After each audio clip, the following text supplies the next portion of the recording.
I'm actually going to stop sharing the PowerPoint for right now, and I'm going to transition here over to self-service. So let me just get that screen pulled up. Hopefully everybody has a little bit of a background in self-service. If not, if you just go to waketech.edu, click that login button in the top right-hand corner, that will take you to that self-service page where you can do the single sign-on. Once you sign into self-service, you should have a home screen that looks similar to this. I might have a little bit more. I've actually applied as a student, so I've got some student access in here too for just viewing purposes. But all of you should have an advising tab. Once you get to this screen, if you have a caseload of advisees assigned to you, you can just kind of go down your roster, look for the name that you're looking for, or you can go ahead and just type in the name or the student ID into the search box here. I am going to be using a test account for the purpose of today's session. So this is not a live student. Once you type in the name, you can just click enter, click that magnifying glass. If you want just some basic information, maybe you're just looking for their email or phone number, you can just kind of hover over their name. It's going to give you that quick view profile. This is still fairly new. I think it was implemented in the last year. But then if we go over here to view details, it is going to take us to the student's dashboard. Once you get into self-service, it automatically takes you to the student's course plan, and it usually takes you right to the list view so you can see what the student's current semester might be if they're enrolled in courses. I'm personally a fan of the calendar view. I just think it's a little bit more organized. I'm a visual person, so if you're a visual person, you'll probably like the calendar view a little bit better. The course plan is similar to what the student's view looks like. So instead of being called a course plan on the student side, it's called schedule. But this is exactly what their tab looks like as well. So I think that's nice to know. This particular student for the test account is not enrolled in any courses for this fall semester. And so that's why some of the stuff is just showing in yellow and red, but if the student was enrolled, you would be able to see the classes on their plan. They would be showing in green. I always say green means go, green is good. So if you ever see just the planned, or if it's red or it's yellow, a student may not actually be enrolled in courses. Up here at the top of the screen, or the top of the calendar, I should say, it will also give you an overview if a student is plan enrolled or waitlisted for any credits. So that can certainly be helpful, especially during that registration period. And you also have the option to toggle between past semesters and future semesters here as well. We'll do an example of some course planning in a little bit. So we'll circle back to the course plan at that time. When you are course planning, or if you're just helping a student out during the registration period, there is the ability to filter sections here. I'm going to go back to the fall semester since we've got the schedule for that. But students and advisors can filter if they're actually doing course planning. You can filter by availability, you can filter by location, day of week, etc. Any courses on the plan, if you click view other sections, you're going to see all the different offerings for that particular course. I feel like when we're working with students a lot, they don't realize that there's usually multiple pages that we can toggle between. So I think that's always something important to highlight. Just noting the daytime location for all the different sections. I'm not sure how much y'all see it, but I know a lot of times when we're working with students in the Academic Advising Center, if students just see online and they don't see a time listed, they're curious about what time that course might be meeting. They don't necessarily realize it's asynchronous. So I like to highlight that as well for our students. Anytime or any courses that don't have a section meeting time, so those asynchronous courses, they'll always show down here at the bottom of the calendar. Anything with a meeting will show here on the calendar. I think that's all I really wanted to highlight with the course plan. Timeline is the second tab you're going to see here. This is very similar to the course plan, just a little bit of a nicer semester by semester view. So if you're working with a student and they are wanting to plan a few semesters out, or maybe they're looking to plan their remaining time at Wake Tech, I think this is a really helpful visual tool. You can also drag courses between semesters. So if you're planning with a student, and maybe as you're going through building that plan together, you decide you want to move a course to a future semester, you can easily drag those courses versus having to take it off and then go back through the course catalog and search all over again. Now, if a course is planned at the specific section level, it won't let us move between the different semesters. It just has to be planned at the course level. So that is something important to note. At the bottom of each semester, it will tell you how many credits are planned. If we go back in time, we can see continuing education credits that the student has completed, as well as the course credits they've completed. And so completed semesters, instead of showing the credits, it will show the GPA at the bottom of that particular semester for you.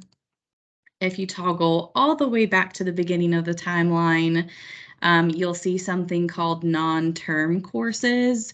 I think this is a really important box to be looking at because all of the students' developmental coursework is going to show here, as well as any transfer credit that they receive. And so this transfer term, we typically do not see this in self-service. I'm going to be completely transparent. I don't know why that shows in this test account. If you're working with a live student, you won't see a transfer term. It's all going to show here under the non-term courses. If we're trying to gauge where a student's at with their developmental coursework for English and math placement, if you come here to this non-term courses, this is usually a great place to start, just to see if they've got the math 003, the support classes, the transition English credit, so forth. We'll talk about that more when we get into RISE as well later on.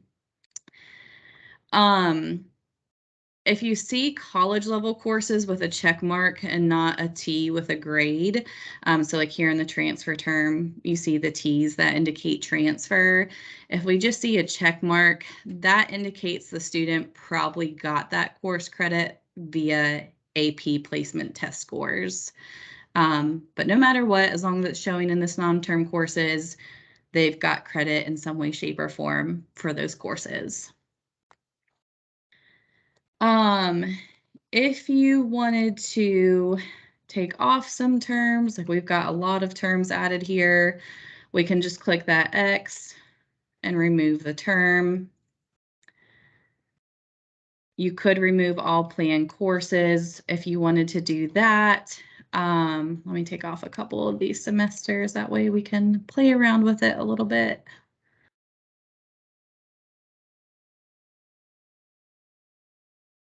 Jenna. Yes. Kim asked, does the system flag conflicts in a proposed schedule automatically? It does, yes, great question. So when you're here in the course plan view, if a course, let's say English 111 was planned at the same time as Art 111, it would show in red as a conflict of time overlap, and the system would not let the student register for it. So the system is pretty savvy. If there's any sort of time conflicts or if there's any sort of prerequisites, a student's not going to be able to register for a course. If you wanted to add a term to the timeline, you just come up here, click Add Term, and then you can go ahead and plan out those future semesters with a student. think that pretty much covers the timeline. Progress is probably one of the places you're going to spend the most time with a student. This is essentially equivalent to the eval function in Colleague, or DataTel, whatever you want to call that system. Progress can also take a long time to load, so I don't know why, but if you click course catalog and then just click back to progress, it loads a lot quicker, or it typically does. And so this particular student is in the Associate in Arts program, and we can actually see that they're in a second program. So if we toggle over, we can also see that they're in the Associate in Science program. Their cumulative GPA shows as well as their program GPA. It was last calculated in June. It shows you the catalog year. If you were working with a student and maybe they were in an older catalog and you wanted to see what it would look like to move to the newest catalog, you could do that. You can also move to older catalogs if you need to, but you could toggle between that to see if the requirements for the student would change at all. I'm going to go ahead and click the View a New Program so we can pull a business program up. View a New Program is essentially a what-if analysis. So if you're working with a student and they want to know what it would be like to change their program to a different pathway, this is a great tool to go through with them. And it also shows all the certificates and the diplomas that are within all the programs as well. Some students get caught up on this progress bar. It's just another visual representation of how much of their degree they've completed. I would say we don't really use that for anything, but we keep it there again just for that visual aid. There's also a description of the program if the student wants to know more about what the program is going to entail. There are program notes, so just any important information that the student should know about the program. And then you'll move right into the requirements. For all of the applied science programs, the general education courses that are required within that program will show first. There's a lot that goes on in progress, and I think even as an advisor, progress can be a little bit overwhelming sometimes. So it will tell you if an area has been completed, partially completed, or not completed at all. So we can see that one of the 5 areas of the general education requirements have been completed. You could hide those details if you wanted, and then it hides the whole section, or we can open it back up to show all the details. Once a requirement has been completed, it will show in green as 1 of 1 or, X of X completed, and it automatically collapses the requirement, which again can be a little bit confusing for students. It's very easy to miss if you're just kind of skimming through. If you click show details again, it will allow you to kind of dig a little bit deeper into those requirements. Did I see that there was a hand up with a question? There is, Jenna. I'm sorry. This is Kim again. Yeah. So Yeah. I find that I love this system. Like I really love this system, but I find this very. Does this like does somebody in our college make this? Because if they could just kind of reorganize it just a touch, because it seems like, so when you go back to the one with 5 somethings, I don't know. I just find if they numbered them 1 to 5, or you know what can we do that, or is that like set at the corporate level of self-service? I Does that do make not know sense? yeah, it does make sense. I'm not sure of the answer to that. They've got a whole team in registration and records, in combination with IT that works on self-service, and they're always looking for recommendations. Yeah, because I feel like with a few tweaks, this would be a lot easier to use. It's because it doesn't have to be this confusing to look at visually, I think that's my Certainly. opinion. Yeah, definitely. I'm happy to pass that along, or Okay. if you want to reach out to Sheila Abercrombie directly in registration and records, she's always welcomes feedback. Oh, I think I've talked to her. Okay, great. Thank you. Sorry to interrupt you again. No, you're good. All right, so once an area is completed, we'll see the hide detail or show details, so then we can just go ahead and hide it when we're done looking at it. Areas that aren't completed will say that they're not completed and they'll show as not started. If an area has been planned, you can see that it's fully planned, and then you can see the particular course in that area that has been planned. Let's see if there's any. Typically, it's nice during the registration period. If a student had registered for a particular course, you'll see something that says registered but not started, and I think that shows in green. And then once the semester's begun, if the student's in progress with a particular course, it would say in progress in front of that course. Let's see here. So after we get into the gen eds, it does dive right into the major requirements for the program. And then if there's concentration requirements, that comes next, as well as other major requirements. And then any courses that the student has taken in the past that just aren't a part of that current program will show in the bottom at other courses. I think this is particularly important if we're looking for any course substitutions that might be available for the student. So this is an area I would just be aware of where there could be other credit.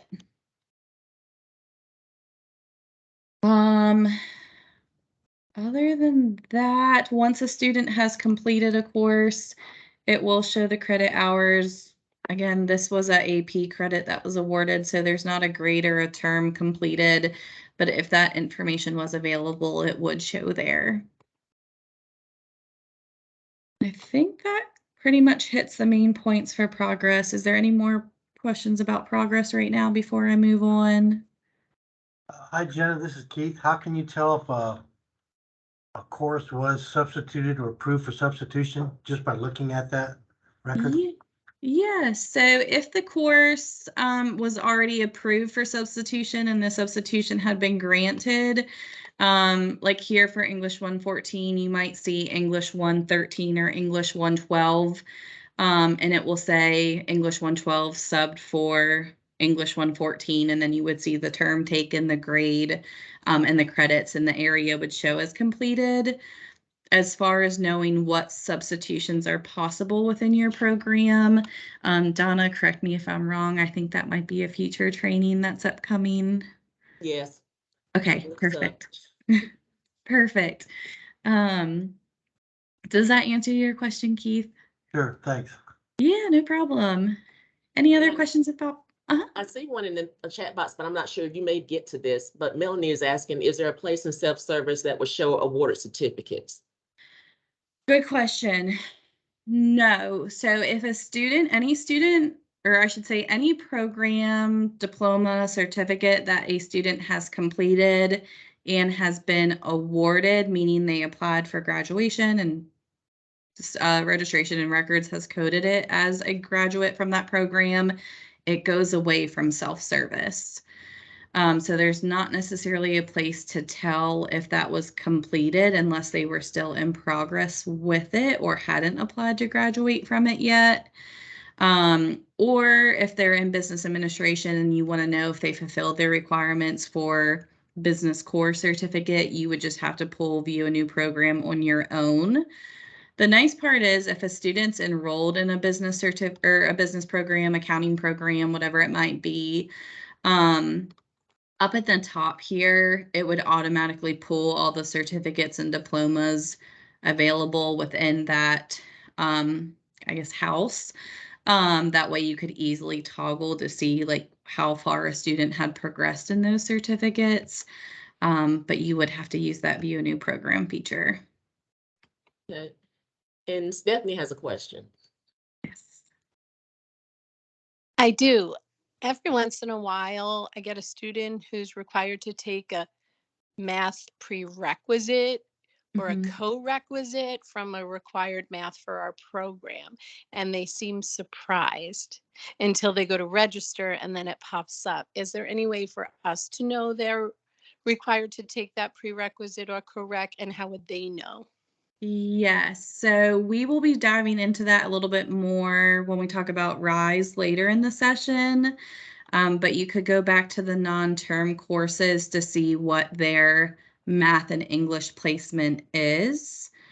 I think I'm going to wait. I'm going to circle back to your question when we get to RISE, if that's okay. I think it will make more sense at that point Great, versus me thank you. trying to jump in now. Yeah, no Thank you. problem. Wait, any last other questions about progress right now? Okay, I'm going to keep on moving through then. Next is the course catalog. You can do an advanced search or a subject search here. Subject is pretty self-explanatory. You would click on the particular subject and then it would take you to all the courses that are there within.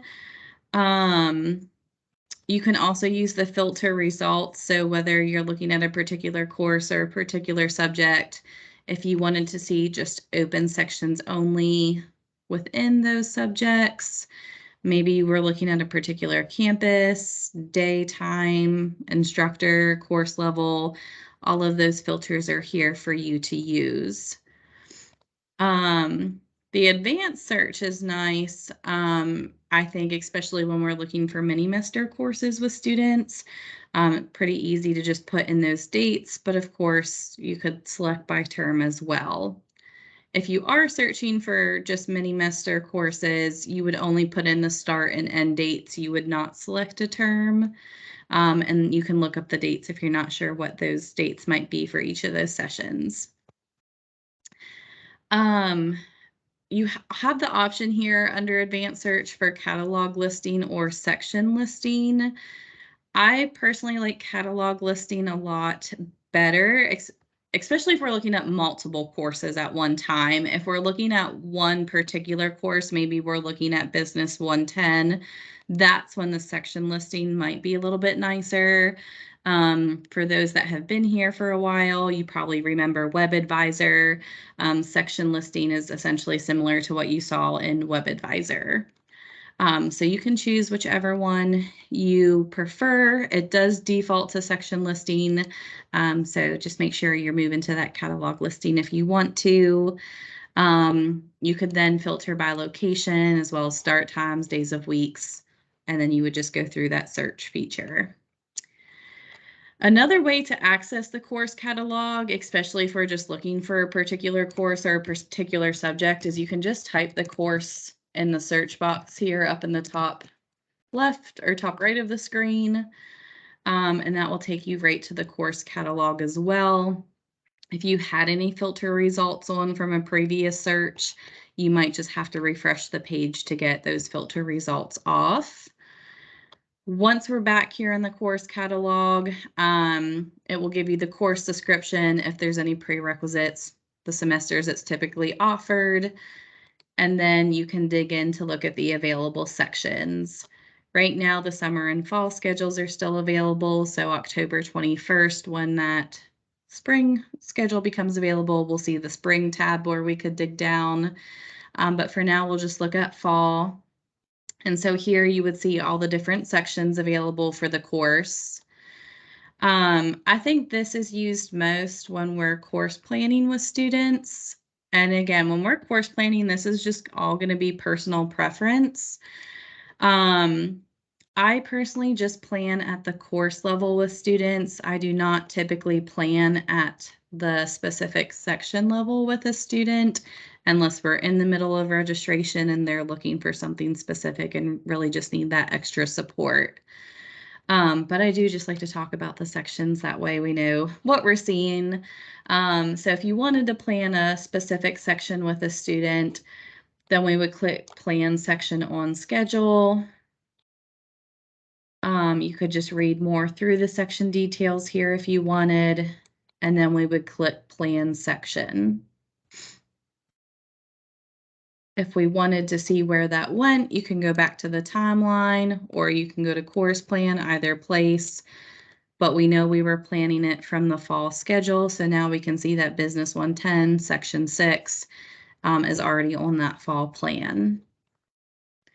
If we wanted to plan Business 110 in a future semester for a student, that's when I think it's better to plan just at the course level. That way the student can go in and build a schedule that works best for them.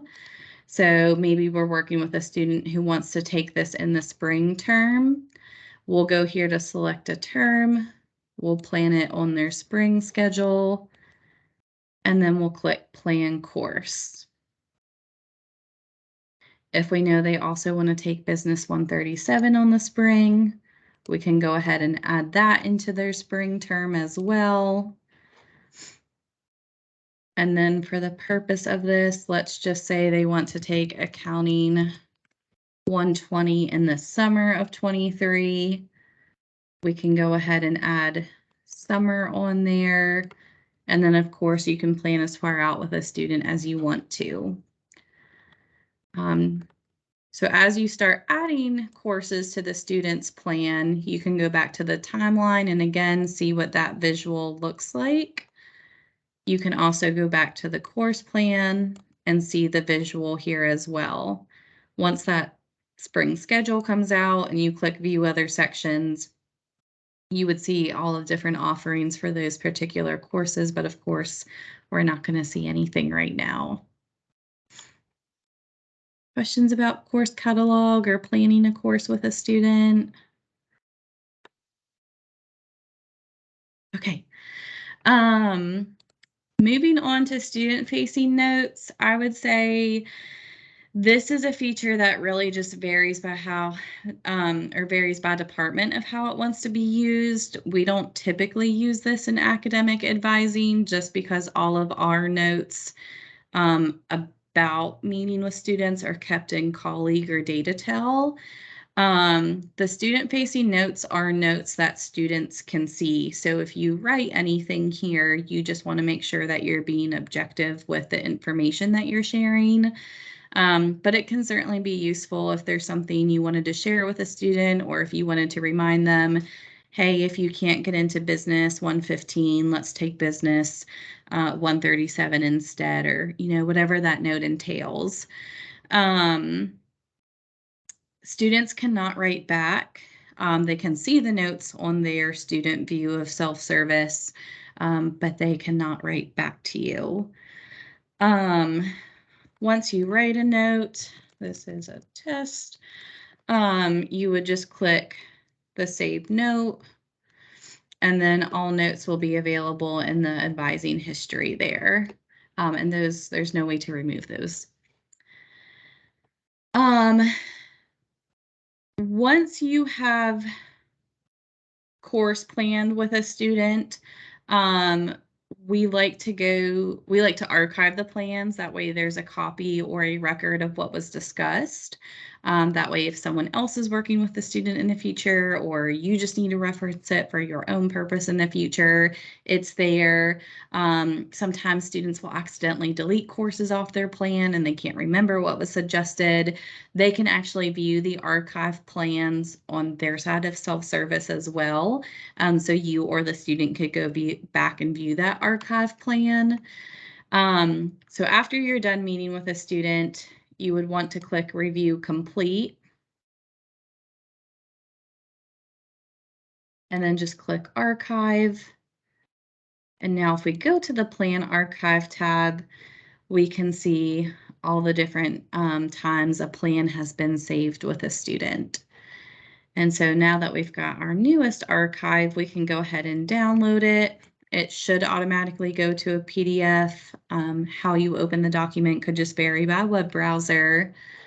The first page always just gives an overview of the student information, the programs they're enrolled in.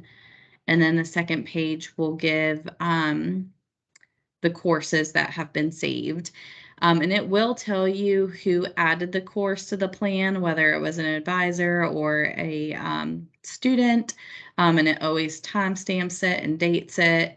And then it will tell you if the student was planned or registered for the course at the time that that plan was archived. It will give the credits for each semester, and then any notes that were saved in the student-facing notes feature will also show on the archive plan.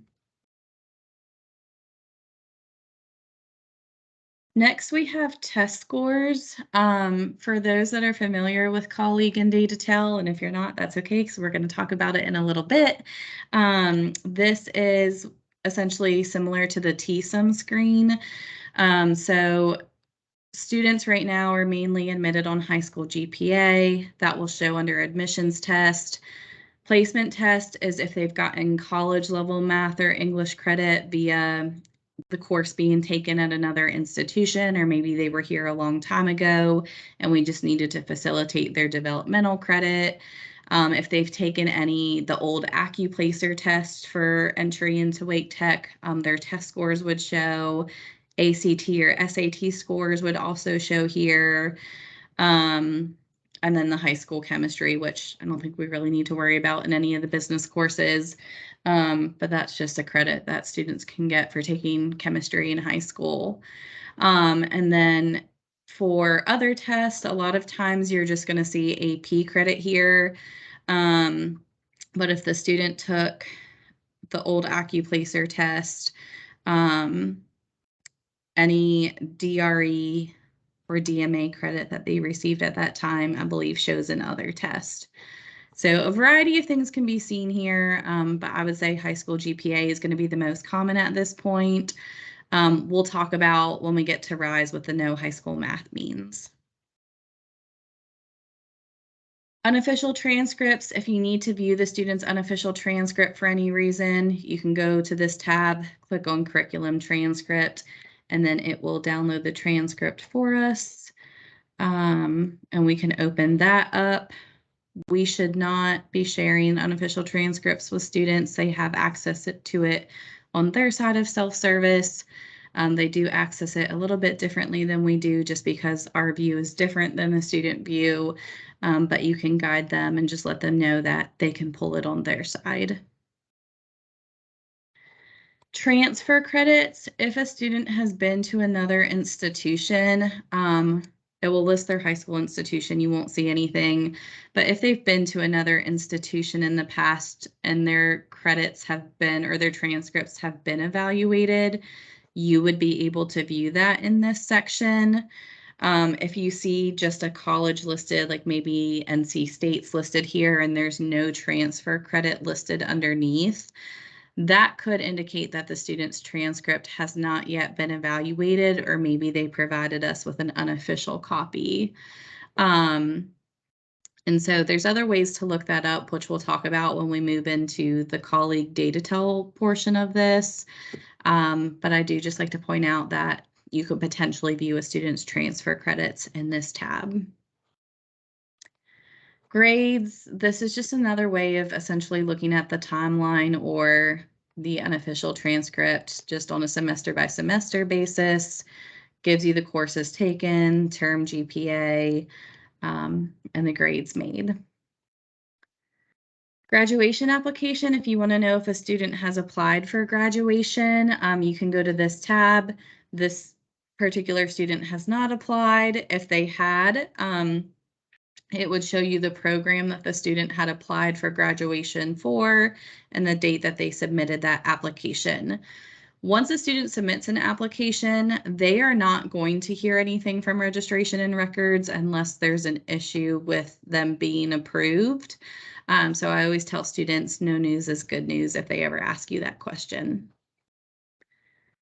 But that is all of the tabs in self-service. The one other thing I like to note is if a student is assigned to a faculty advisor, there would be something kind of like right here next to their email that would say advisor, and then it would have the advisor's name listed there.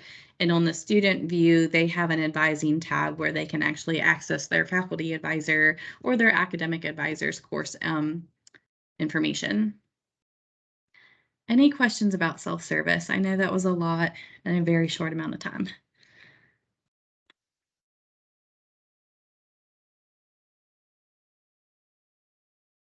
Awesome. So I'm going to keep on moving then. Again, I shared that quick guide and the user guide, both I think which will be helpful. And I'm always open to questions. If you know David Johnson, he's another great resource. We typically do a lot of these trainings together. So really any of us in academic advising are always happy to help. All right, can everyone see the colleague shortcuts here on the screen? Yes. Okay, awesome. Thank you.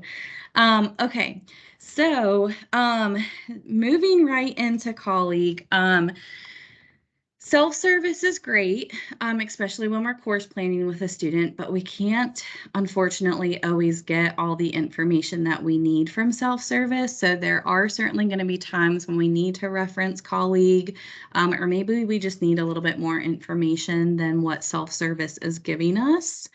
So I've tried to highlight the most important mnemonics that are used. I'm going to be completely transparent. I don't know if you have access to everything that we're going to be talking about, but I did try to work with I tried to work with Donna to make sure that we were kind of highlighting all the important ones for you.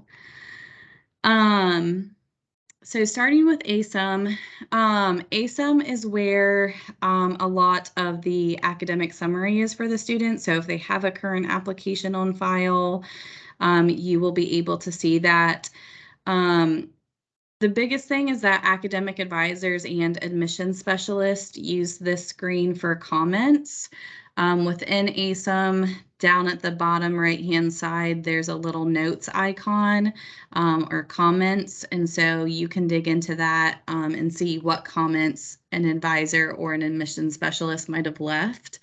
Our admissions specialists typically note how they admitted the student. So whether it was previous college credit or whether it was a high school GPA, what the unweighted high school GPA was.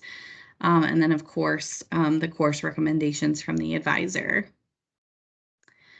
Eval, so if you want to run an evaluation based on the student's declared program of study, eval would be the best screen to go to. Like I mentioned earlier, it essentially resembles the self-service progress tab.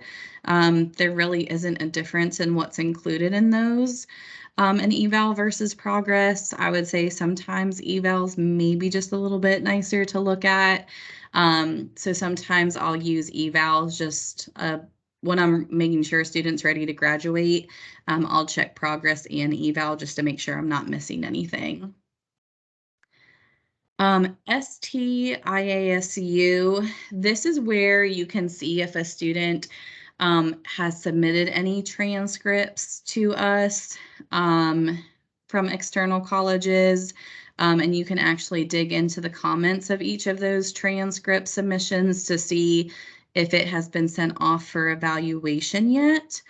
If it has been sent off for evaluation, it will tell you who it's been sent to. And so if you're not familiar with that process, when a transcript comes in, and it has to be an official transcript, we will not evaluate any unofficial transcripts. It first goes to registration and records. They enter it. If it's a college that we've already got pre-approved credit from, those pre-approved credits automatically populate. It then gets sent off to Dean Bakken, who Dean Bakken has actually moved into a new position with the college, but I believe he's still evaluating our transcripts right now for general education courses. And then it gets sent to the individual divisions for evaluation. Evaluation usually takes about 6 to 8 weeks from the time of submission. And honestly, I would say it's usually about 6 weeks from the time of submission till the evaluation process even gets started. There's only 2 full-time people, 1 part-time staff member in registration and records that evaluates transcripts, which is why it takes a little bit longer. So if you have students asking questions, I typically just refer them to registration and records. There is a particular email that they can email to kind of inquire about their status of transfer credits. The self-service equivalent is that transfer credits tab, but again, it's only going to show information if a transcript has actually been evaluated. You won't be able to see the comments about where we're at in the process unless you're in colleague. Perk, this is going to display any holds or restrictions that the student has on their account.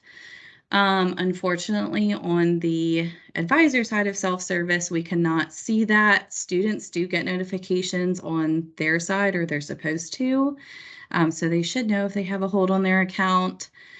PERT can be a little confusing. If you've ever seen the e-learning hold, it will have a start date but no end date, and that's actually not a true hold. If you see ELI in PERC, that means a student has done e-learning, which is a good thing. So ELI should never have an end date. If it does, it could actually prevent a student from registering for online courses. If you don't see ELI at all in self-service, or I'm sorry, in PERC, that means the student has not done their e-learning intro yet.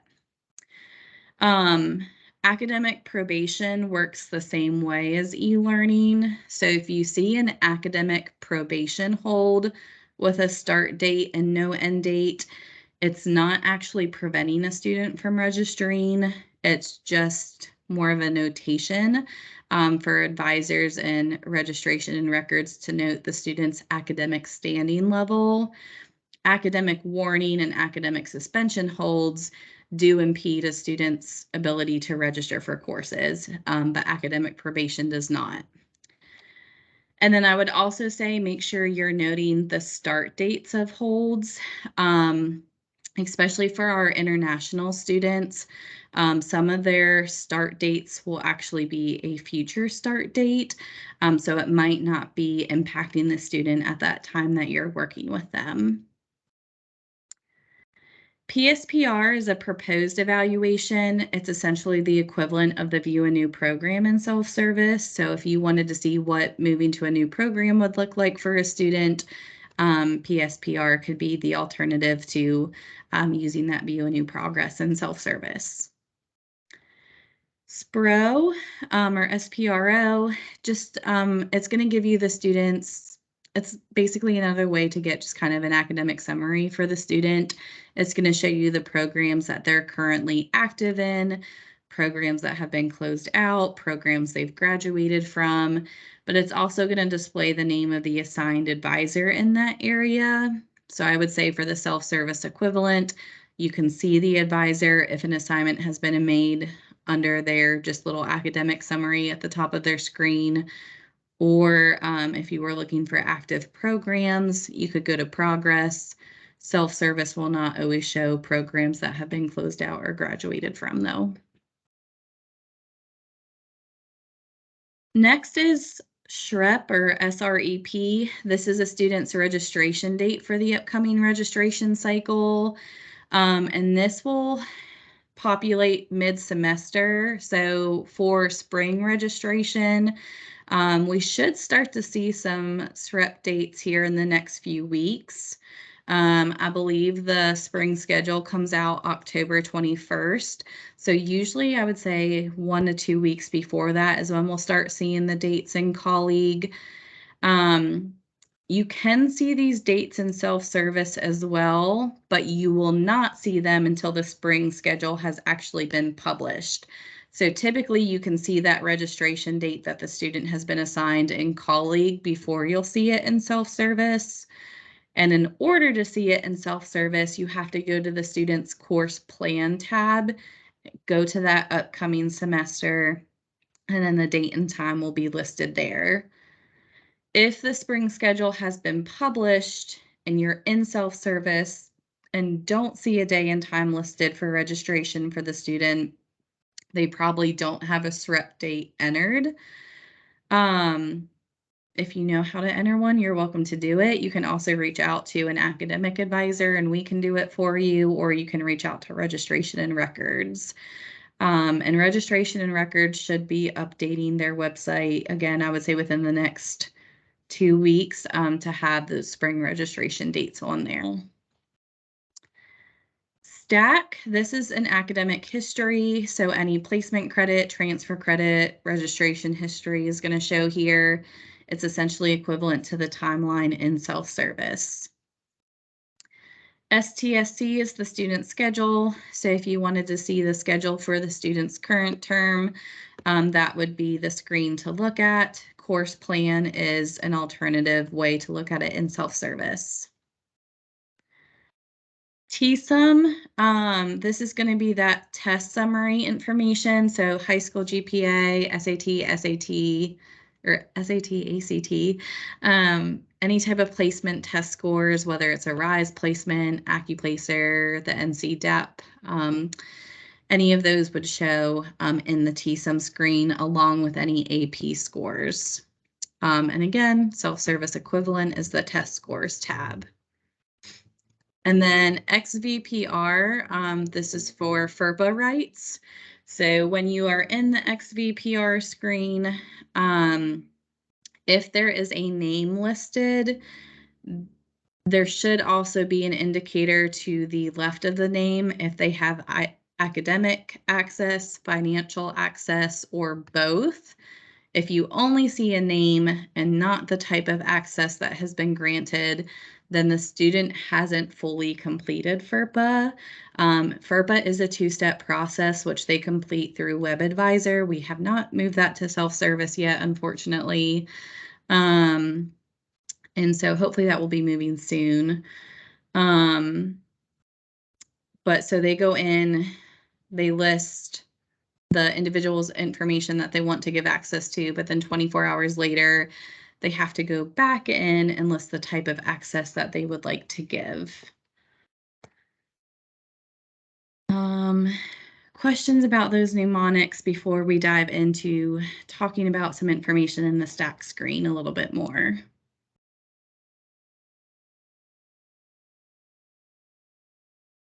You mentioned we may or may not have access to colleague. We know that once we go into click on the employee button, and then we see the employee and advising colleague would be one of the choices in the rectangular bar to select from.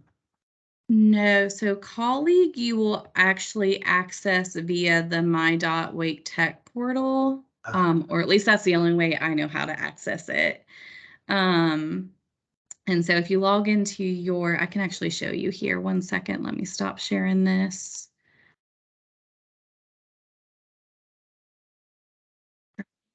See where I've got this pulled up here quick. Okay, so sorry if you can hear my cat, he is knocking everything. Okay, so if you are in your my.wake tech portal, if you go to your quick links, you can then go to colleague. You should just be able to click right on that. And then it will bring you, it might not. It should automatically log you in. You do need to be connected to your VPN if you're at home in order to access colleague. And then you would just go ahead. I'm just going to use my student ID number. So you could just go ahead and type in the student's student ID number or their name. It would allow you to search them via name as well. And then you would have to go over to the little file icon to search the particular screen that you're wanting to look at. I would say if we find that we need more training on colleague, that's certainly something that we can talk about in a future session. I am more than happy to do that. No, so is advising going to basically take care of about 95% of everything we need? Or I guess what do you mean by that? how often is an advisor going to have to refer to colleague? I really think it just depends on what the student is needing and the information that you need in order to assist the student. Most of your information you should be able to get from self-service, but as we move into talking about RISE here in a little bit, there might be some placement information that you need to access. Again, the FERPA access, you can only access that from colleague. And then the perks to see what holds are on a student's account, those are the only ones that you'll be able to access from colleague. So that you would have to go in there for. Okay, thanks. Yeah, no problem. Get my PowerPoint back up here.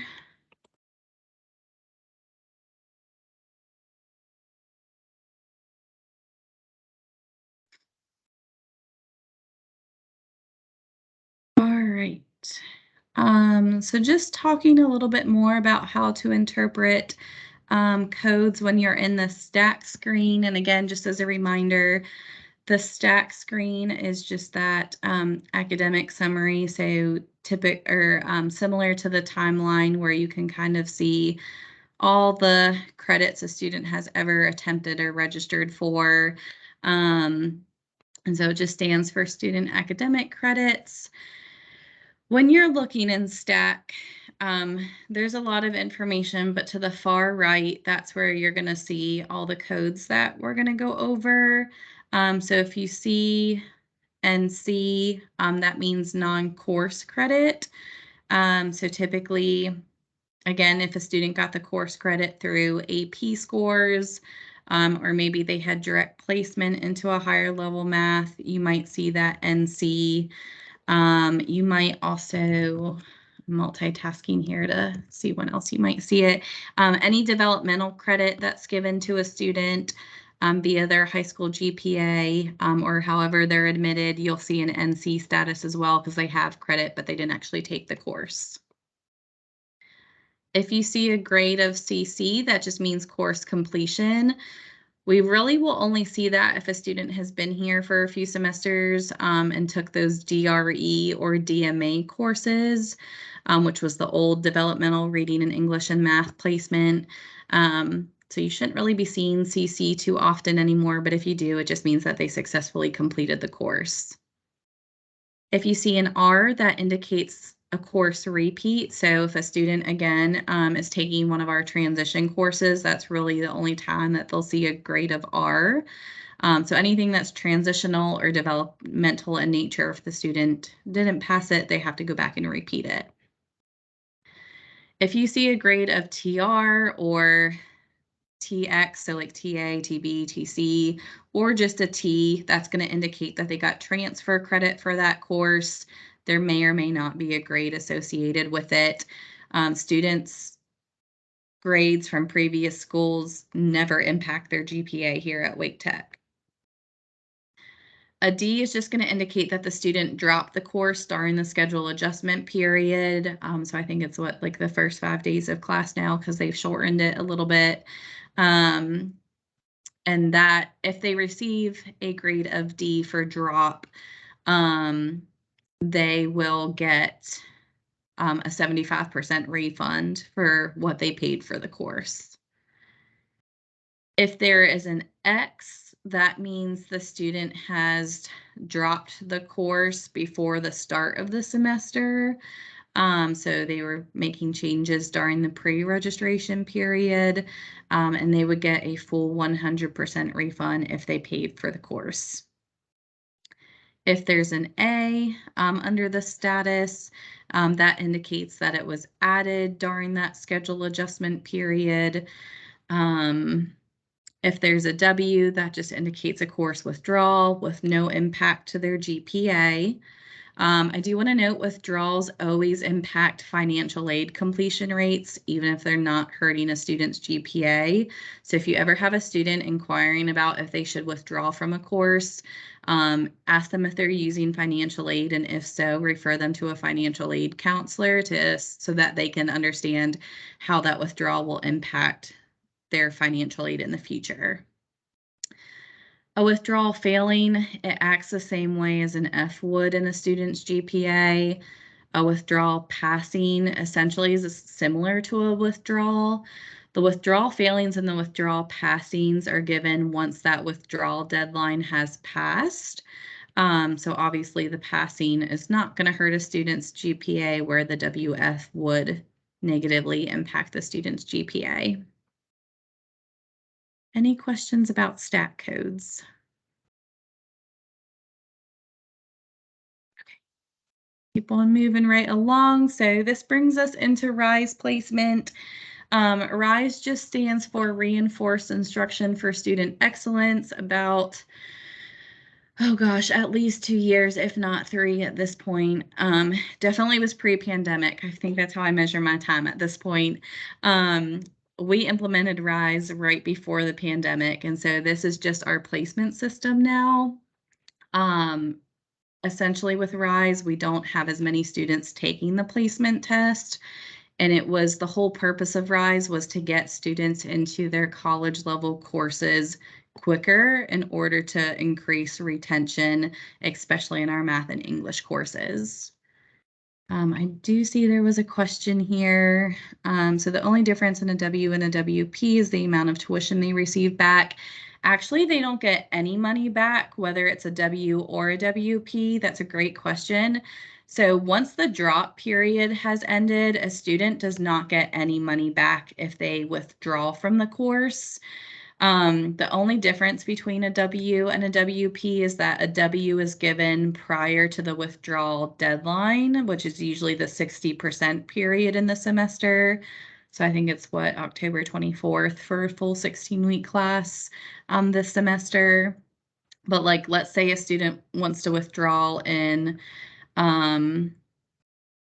November, and that withdrawal deadline has passed. If they were passing the course, the instructor could choose to give them a WP versus the WF since they were passing the course at that time. Usually a WP is awarded if there's an extenuating circumstance. Maybe the student needs to withdraw for medical reasons or family concerns, something like that. Great question.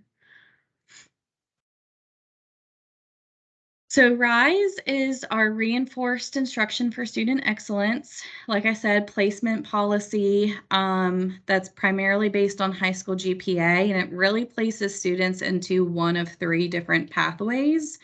It replaced the old prerequisite remediation, which was that DRA and DME or DMA and DRE. And there's now co-requisites that students take with their college level English and math courses. It also increased the number of students who were successfully completing and passing their Gateway Math and English within 2 years. The term Gateway can be a little misleading. Gateway just means college level math and English. So like I mentioned earlier, that's increasing retentions in their college level courses. In terms of RISE terminology, transition courses and tiers are what you'll probably hear about the most. Transition courses are English 002 and Math 003. These are taught through the curriculum education, and they are, I like to describe them as self-paced courses. Like if a student is in Math 003, they're signing up for a specific section and they have an instructor in the course, but it's not necessarily a traditional lecture type of class because everyone that's in these transition courses could be working at different paces. So it's really led through a computer. Not that you really need to know that. That might be way too much information that I'm giving you. But if a student's asking about what this course is, it's essentially a computer mediated instruction, but they still have an instructor physically in the classroom with them so that they can ask questions and such. Tiers. This is essentially the term which separates the developmental content into smaller pieces. So within English 002 and Math 003, there is multiple tiers. English 002 is set up so that students only get through one tier in a semester. Could they work through both tiers? Yes, they certainly could, but they would have to really be on top of it and moving at a quick pace. So again, English 002, typically students getting through one tier. That way in the future semester, they can move into English 111 with the support class. Math 003 has a total of 3 tiers. Very rarely does a student get through all 3 tiers in a single semester. It is possible, but most students are going to complete 1 to 2 tiers in a single semester. 2 tiers is definitely doable. The Math 003 instructors give their students a pacing guide based on how many tiers they should be completing. And academic advisors actually go into the transition math classes, and we present to them on what their tier completion means and how many tiers they should be completing based on the college level math that they need to take for their program. Because depending how many tiers they complete is going to kind of depict if they're taking the college level math by itself or with a support course. Both English 002 and Math 003 are worth 3 credits, but they are each 6 contact hours a week. So it's a very hands-on, classroom heavy type of course. And in terms of grades that students will get for these courses, if they pass tier 1, you'll see P1. If they pass tier 2, you'll see P2. And if they pass tier 3 or complete that tier, you'll see a grade of P3. So that will indicate to you when you're looking in Stack or when you're looking in self-service at their timeline, how many tiers that they've completed if they have physically taken the course. Of course, if you see it in non-term courses, then they were given the credit. Yes, Kimberly. Hey again. So these are, that's just one course, but it has different tiers. Well, that's confusing. Okay. Mm-hmm. And the way that we tell is based on the grade that's in colleague, but not in self-service, the P1, P2, P3. You'll see the grades in self-service too, but if it's listed in non-term courses, they didn't physically take the class, they just got credit for it. And so And do they have to finish these? I'm sorry for my ignorance. Do they have to finish these before they can take higher level classes? They do, yep. And so they could receive the transition credit via their placement into Wake Tech, or if they have to physically take the courses, they would have to finish these before moving into courses that have transition English or transition math as a prereq, but they can take like Business 110, they could take alongside of these courses since there's no prerequisites to that course. Thank you. Yeah. I'm just reading the chat here. Sounds like. So I think we're about to move into that, Nicole. That's a great question. They really should only be spending 1 semester in these courses. They could potentially spend more, but really, ideally, they're only doing 1 semester and then moving into their college level course the 2nd semester. So I'm going to kind of circle back to that as we continue to talk through some of this material. So some other terminology you might hear is a gateway course, which again, it's just a college level course. So the gateway courses are English 110, English 111, Math 110, Math 121, Math 143, Math 152, and Math 171. Co-requisite courses, they're support classes. And so they are supporting the gateway or the college level course. Co-requisites, if a student has to take a co-requisite, it has to be taken at the same time as the gateway course. I describe them as an all or nothing package. 99% of the time, self-service and or colleague is going to pick up if a student needs a support class. So unless the student's currently enrolled in the course, you can typically tell what they need. The little picture here just describes the credits that the course is worth. Most of the co-requisites are 2 credits, except Math 010, which is only worth 1 credit. And then, of course, the contact hours will vary a little bit. GPA placement, as mentioned earlier, is the primary placement. So when a student applies to Wake Tech, we're asking for their high school transcripts, and then we're looking at their unweighted high school GPA. There is no time limit on GPA placement. So it doesn't matter if a student graduated last year or 30 years ago, we want their high school GPA. That's the first thing we're going to look at least. And so if a student submits their high school transcript and they have an unweighted high school GPA of a 2.19 or below, they're going into those transition courses, so transition English and transition math.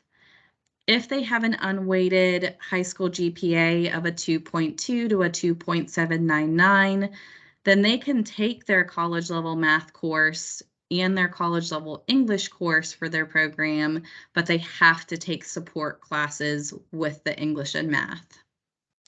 If they have an unweighted high school GPA of a 2.8 or higher, then they can dive right into college level English and math, no co-requisites or support classes. So, like I mentioned earlier, if you've been here for a few years, you probably remember those DMA or DRE classes. So if a student has completed or tested out of the DMA and DRE within the last 10 years, we have to do a little bit of converting. So this table here in the PowerPoint just shows the conversion. So if a student previously completed DRE 097 or had credit from it from their AccuPlacer score, they would have credit for English 110, or they're eligible to take English 110 or English 111 with English 011, which is a support class. If the DMA or DRE credit or placement score is older than 10 years, then we're going off high school GPA. So high school GPA is going to be the only placement measure that does not have any time limit. All other placement measures have a 10-year time limit except GED, which we'll talk about in a second. Not going to dive too much into that. I think that's really the only thing you need to know there. Other placement measures that might be used outside of the GPA and the previous NC DAP or AccuPlacer are going to be standardized testing such as SAT or ACT scores. When they took those scores can actually depict where they're placing at with their credit. This isn't necessarily something you have to think too much about because admissions is entering all this information into Colleague and self-service for you. And so the document that I shared back at the beginning, the RISE guide for faculty, that basically gives an overview of everything being discussed. It's really just understanding how to read it in Colleague, which we'll show a few examples here soon. But if they had prior credit from a previous degree, so if a student earned an associate's degree, bachelor's degree, or higher, doesn't matter if the degree required math or not, we automatically give them college level math placement, or we give them all of their developmental credit so they can go right into a college level math here. So that is something important to note. And then GED scores and high set scores can also be used. They are within the last 10 years. And then their score placement will vary based on score. So who takes the RISE placement test? Any student who has not completed high school within the US has to take the placement test. Or sometimes some of our homeschool students will take the placement test as well. Also, those with adult high school, GED, or high set scores that don't meet any of the RISE criteria. So if a student has a GED score below 145, or if they have a high set score that's below a 15, then they will take the RISE placement test. But admissions, when they're working with a student, is one, going to tell them they're eligible to test. An academic advisor will review that with the student as well, assuming they met with an academic advisor when they entered into Wake Tech. And there's going to be a note made in ASUM.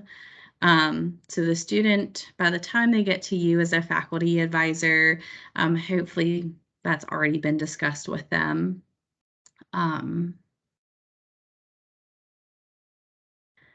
If a student takes the RISE placement test, they do have to score a 70 or higher to place out of that tier.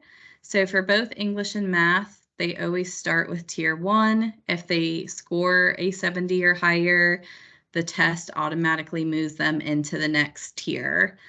And so if they were to get, let's use math for example, if they get a 75 on tier 1, they move into tier 2.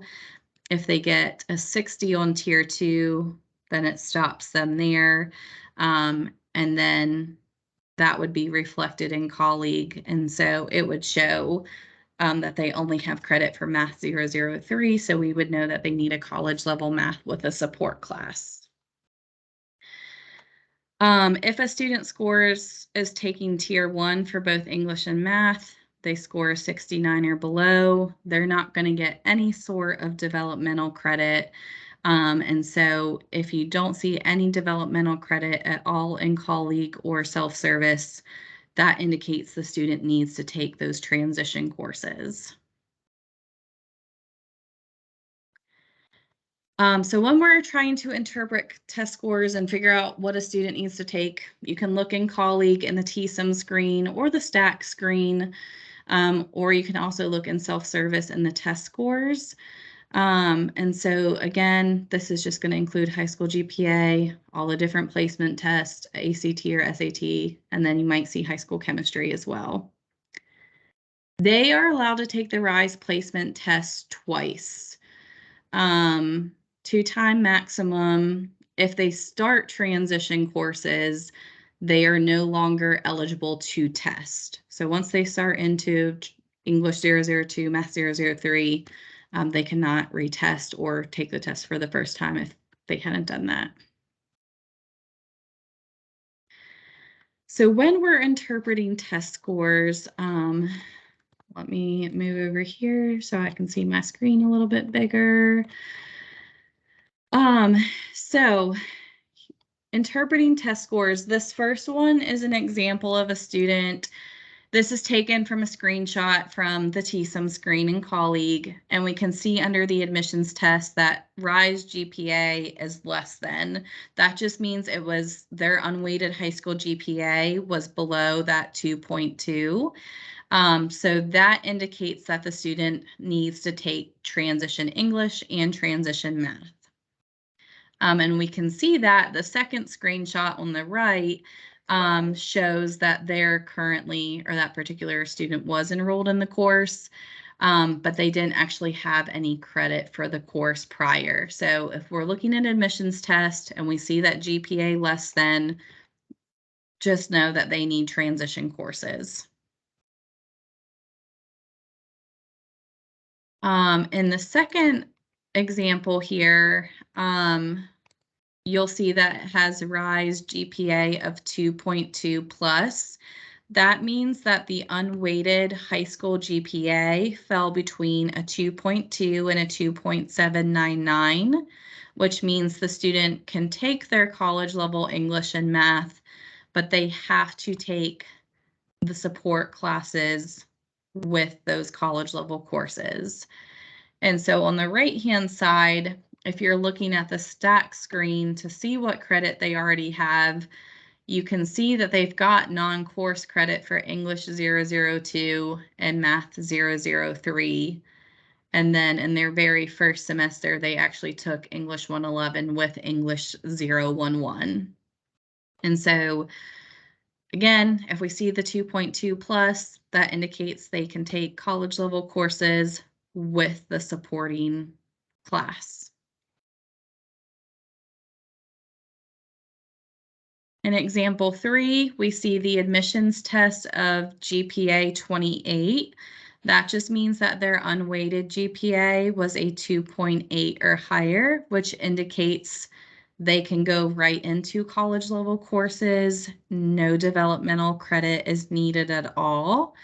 And so if we look here on the second screenshot to the right under the STAC screen, you can see not only do they have English 002 credit, but they also have English 011. So they got the credit for that support course. They also got credit for transition math, along with all of the transition math support classes, or I guess just the support classes.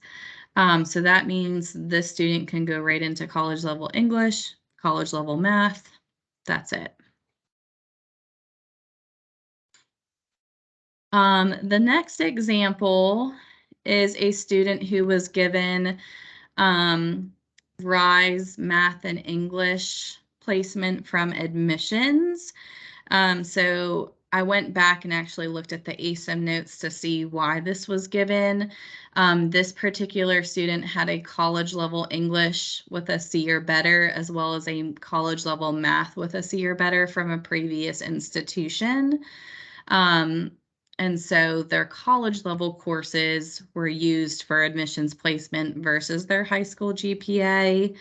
And so that's why you see the RISE Math 3 and the RISE English 2. So that means RISE Math 3 means that they were given credit for all 3 tiers of the transition math. And the RISE English 2 means that they were given credit for both tiers of the transition English.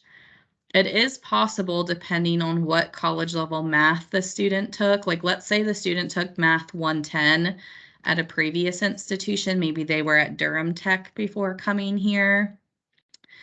Math 110, if you look at the equivalency chart, is equivalent to Tier 1. And so in that case, admissions only would have gave them RISE Math 1. So they only would have had credit for 1 tier of transition math.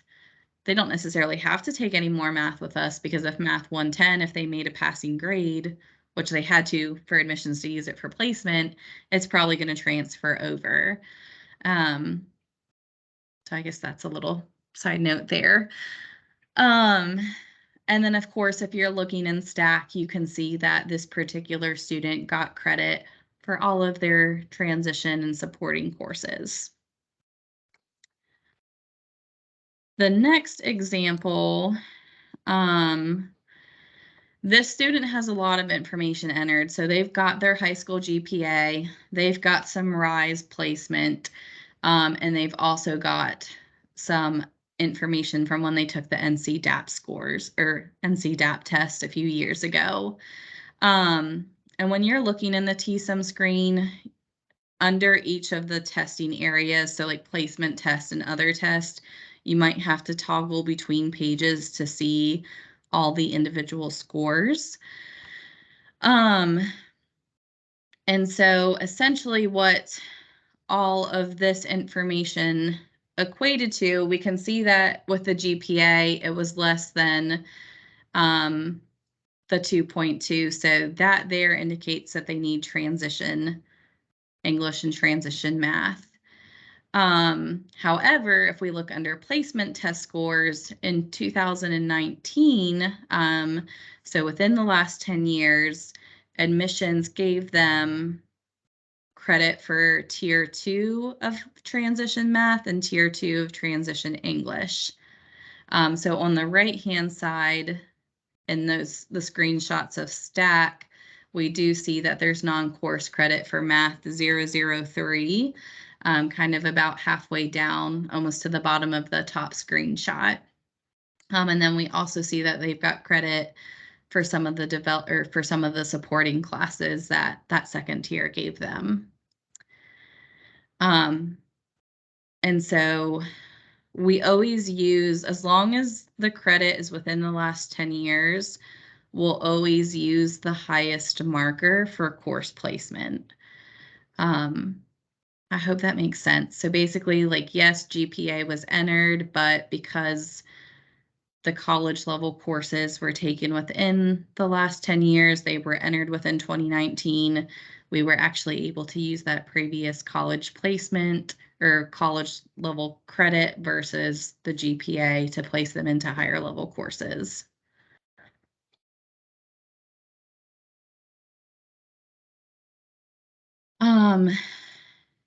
In this particular scenario, the students, if we look at placement tests, they took the Compass test, and these scores were more than 10 years old. They had a score of 06. We can also see that the high school GPA was, they graduated in 2020. And that was less than the 2.2. So right now that indicates that they need transition courses. They did take, if we look at the very bottom in other tests, they did take the AccuPlacer, the NCDAP, in 2016. However, the scores that they made on each of those DMA and DRE areas were not high enough to place them out of the developmental math at that time. So that's why in this particular scenario, they reverted back to the high school GPA because nothing was placing this student higher. And so on the right-hand side in the bottom screenshot, you can see that the student took transition math, made a score or a grade of P2, so they completed tier 2 of transition math, and they also made a score of P1 in English 002, so when they took that class, they completed tier 1 successfully. And then they were able to move into their college level English with the support, and then they were able to move into their college level math class. Some considerations to think about when we're looking at RISE. We want to check the high school GPA first, looking at the unweighted GPA, which again, admissions has entered in TSUM. That is not something you should have to be searching for on your own.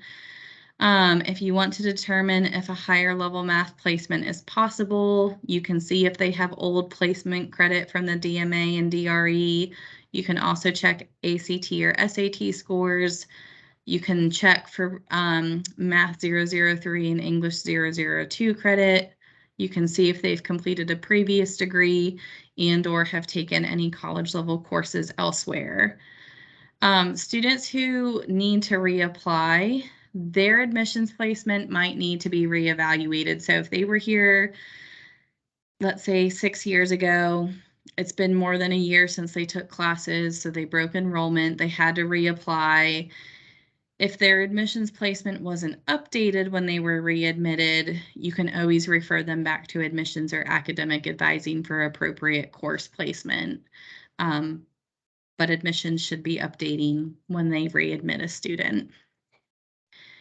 I know RISE is a lot, and honestly, we could probably spend a whole hour, hour and a half just talking about RISE, so that really was the brief version. It's a lot to wrap your head around. So if you're feeling super confused right now, I just want to normalize that. It took us as academic advisors a while to wrap our heads around it. But I think if you look over the placement guide that was shared as well as this PowerPoint, it will hopefully start to make a little bit of sense. And again, you can always field questions my way. We can always chat again. But what questions do we have right now? So, hey, Jenna, thank you. This is Lorraine. Yeah. So here's a question I have. So, because I've had it when it was back the DMA and all the time gone by. Do you give anything to the students, like a pictorial type of a thing? Because I know that you sit down and I know all of you explain this to them, but sometime between the first semester when they start here and we get them in the second semester, they have absolutely no idea what they're supposed to do, and they don't remember. I think it's just too much. They don't know tier 1, tier 2. I mean, and even though I can do data tell and I can look at self-service, sometimes I can't even wrap my head, or they did Math 03 at Durham Tech, or they did, it's sometimes it's almost too tricky. Do you have anything you give them that we could get a copy of that's real We don't pictorial, other than what you've already sent us? Yeah. We don't have any visuals that we give to students other than just trying the course plan in self-service when we meet with them. So I know sometimes when I work with students, if they need to take transition English, we'll plan that for the first semester, but then I'll go ahead and plan English 111 with the support class the second semester. That's kind of my way of reminding them what they need to take, but I wouldn't say I do it every time, and I wouldn't say every advisor does that. But that's certainly something I can mention to David, since he's kind of taking over the role of training. He might be able to create something that we could give to students. It'd be very helpful, because sometimes, and I know this, I'm already seeing it now, they're in the Math 03 and then they drop it. Yep. Okay. And then we're back to square one, not sure what to tell them. Yes. Okay, thank you. Yes. Yeah. Just making that note here. Perfect. Other questions?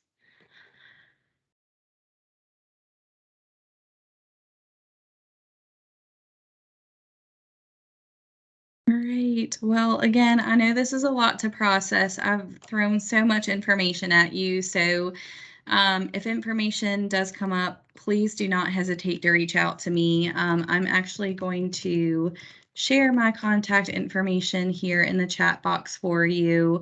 I would say email or Microsoft Teams is the easiest way to reach out to me, but I am putting my phone number in there as well for you. And yeah, just please know I'm here to help, and we so appreciate everything that all of you do for our students. Thank you so much, Jenna. This was an awesome session. We appreciate it so much. And I'm sure you'll probably get some phone calls. Shouldn't have put your number in there, but anyway. That's okay. I'm more than happy to help. So Jenna also works with us on the business care team, and that is going to be our next workshop. So please, if you can, and I'll send out a calendar invite for you all.